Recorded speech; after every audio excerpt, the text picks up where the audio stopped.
Hey everybody, today we are going to be discussing how to play low DP characters at high ranks and why it's actually a really good thing for you to do to get better as a player.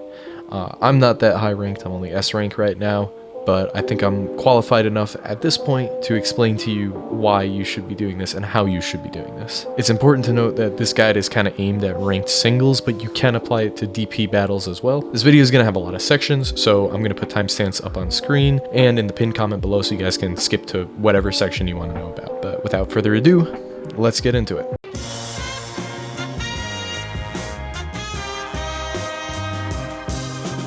Let's cover our first main section, which is why you should actually play low DP characters. And the main reason is because you are absolutely going to become a better player because of it. If you think about it, playing a higher DP character like a fusion or something is kind of like having the game on easy mode. There's no issue with that, but you're going to notice that the higher in the ranks you get, you'll have a harder time keeping up with other people who have better mechanics just because your high damage and health won't carry you up as easily. If you play a lower DP character, you'll be essentially forced to get good to get to that point, and then when you go back to playing stronger characters, you'll be like a whole level above everybody else. Next, I kind of want to talk about what character you should play, and I'll be honest here, just play who you like.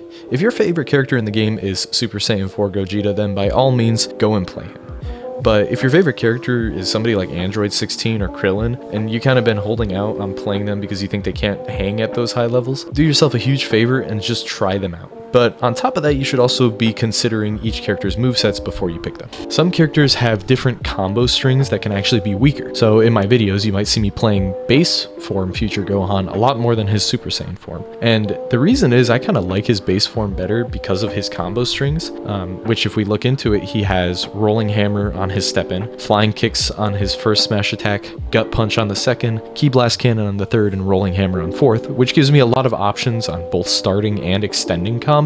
Meanwhile, his Super Saiyan mode has Rush Ki Wave on both his step-in and his fourth smash attack, which is more of a combo ender, which is not something that I typically use, as I'll use combo resets to try and get even more damage in. On top of that, his base form's abilities are Wild Sense and Full Power Charge. I tend to stay away from spamming moves like Wild Sense because if you do it too much, your opponent is going to realize and start to counter it, but it does come in handy in a pinch, and we're going to cover that a little bit later. The Full Power Charge is such a strong ability that I don't think people really realize. It lets you compete with like Android key levels and constantly have key advantage on your opponents for only 2 skill points. Now, his Super Saiyan mode has Evil Barrier, which is good for getting out of long combos and blocking unblockable ultimates, and Instant Sparking, which is fine but can be costly and won't always get you out of a pinch. I know this was a little bit of a long rant, but it's more to just get you thinking about what character you kind of want to play, since not all characters are equally as good, even if on paper their stats are the same. So to summarize, consider which character you want to play based on which one you like first, then consider how their kit compares to other characters.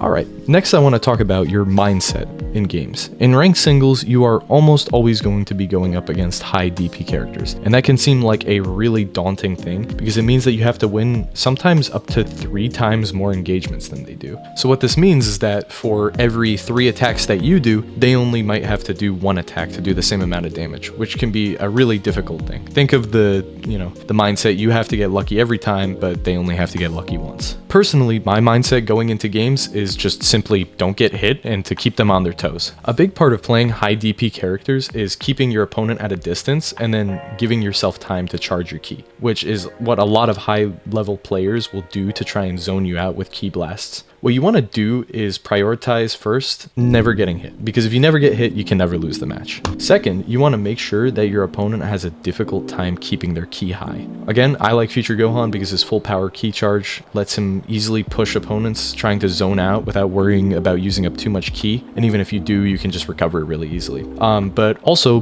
many characters like a lot of the Gokus, Cooler, and Kid Buu can use their instant transmission to bridge this gap between yourself and the opponent, especially against high-pick characters like UI Goku and Beast Gohan who don't have instant transmission. And by bridging this gap, you can prevent them from, keeping you at a distance and keeping pressure on them. The best summary I can kind of give for this section is to understand that while you are at a disadvantage, if you are the better player, then you're always at the advantage. Keep your cool, close the gap, don't get hit.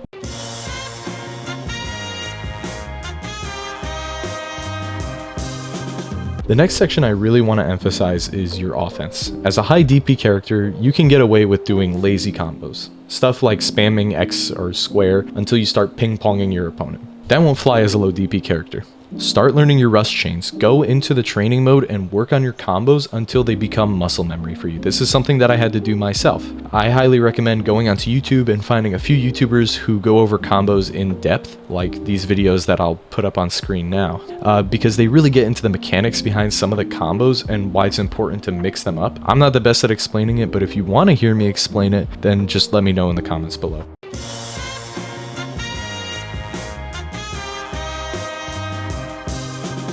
I also really want to emphasize your defense. As a low DP character, you don't have those extra health bars to back up lazy defense. You need to be perfect. So let's talk about defensive mechanics, starting with the most basic.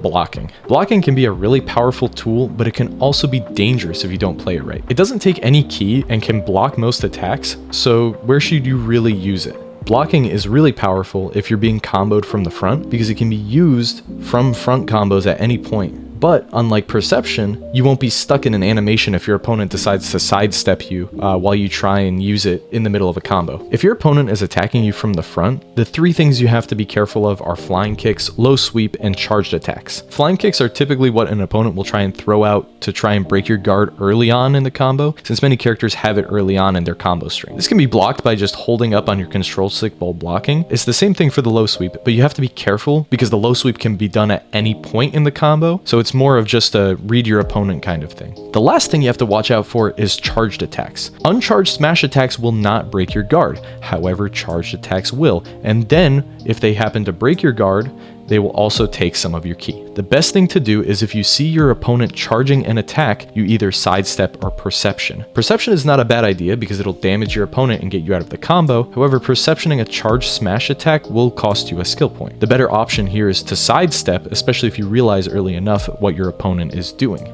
This will not only get you out of the combo, but your opponent will be left vulnerable for backshots. Also, just to throw this in here, but if you're being comboed from the front and you parry your opponent's next combo rush with a block, start counterattacking immediately. If you wait even a split second after parrying, your opponent will have enough time to retaliate with a block, perception, or their own attack. Next, let's talk about perception. Perception is not nearly as strong as it used to be, but it's a great tool to punish aggressive play from the front. If you notice your opponent has a tendency to rush you and continually combo you from the front without mixing any smash attacks or rolling hammers, perception can be used as like a free way to turn their aggressiveness into a combo into them, especially if your character has gut punch as their perception move. What you want to make sure to do is to not use it when your opponent is looking to start an attack, because a good opponent will see what you're doing, sidestep it, and get a free combo on you while you're still recovering from the perception, and suddenly you're stuck in a backshot combo. Next, I want to cover vanishing, because it's a really interesting mechanic because it requires you to either be lucky or really good at reading your opponent. Vanishing off of lightning strikes is not too difficult to cover, but be careful with your ki management, because if you're low on ki or lower than your opponent on ki, then your only option is to try and super counter it until your opponent has lower ki than you, or you have to just take the hits. That one is your call depending on your skill level. If you can hit those super counters, then go for it. When it comes to vanishing into or out of combos, there's a bit more to cover. You can vanish any smash attack your opponent tries, but the timing for this is tough unless your opponent charges their attack or you know they're about to do it. You can also vanish right after a rush chain to avoid wild sense strikes, but we're going to get into this in the next section. The last thing I want to cover is super counters. Super counters can block any attack in the game except for ultimates, and they don't cost any ki or skill points. But what's the catch? They have a really small frame window, and as of the last patch, can't be mashed as easily. The only advice I have for you regarding super counters is to hit the training mode and spend as much time as you can learning how to hit super counters. I'm still doing it myself because I'm not great at them. They are your lifeblood as a low DP main, since they'll get you out of any sticky situations you might be in. All the mechanics I've just covered have so much nuance to them that they can't be covered in a single video about everything, especially not this one where I'm trying to cover so much about playing low DP characters. So if you want to know more about them, there are plenty of videos out there on YouTube. And if you want to hear me talk about them, then make sure to let me know below what you want me to cover regarding defense or offense.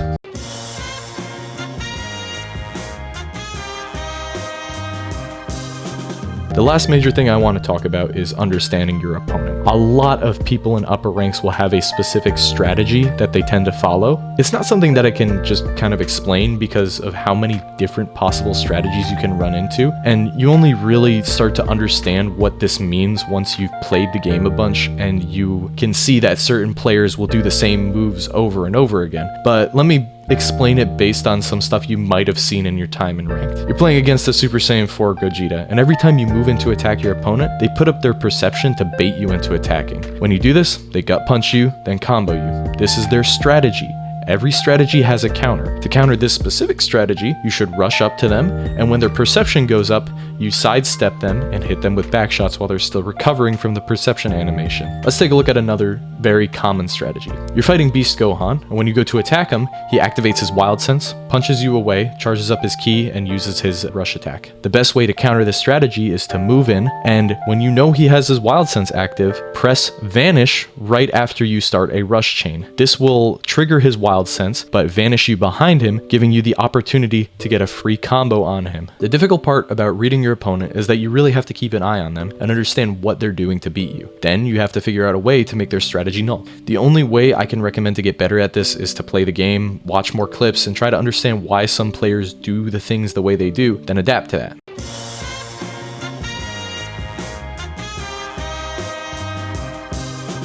And that's all I have to cover for playing low DP characters. I know it was a lot, but playing a low DP character in singles isn't easy, and it takes a lot of work to reach those higher ranks, but it is extremely rewarding for doing so. Take your losses in stride and learn from your shortcomings. I promise that if you put your mind to it, you can make it. If you guys have any questions at all, any requests for what gameplay elements you want me to cover next, please don't hesitate to drop a comment below. I'm always looking for new video ideas, and I'd love to make more for you guys. Good night, and good luck.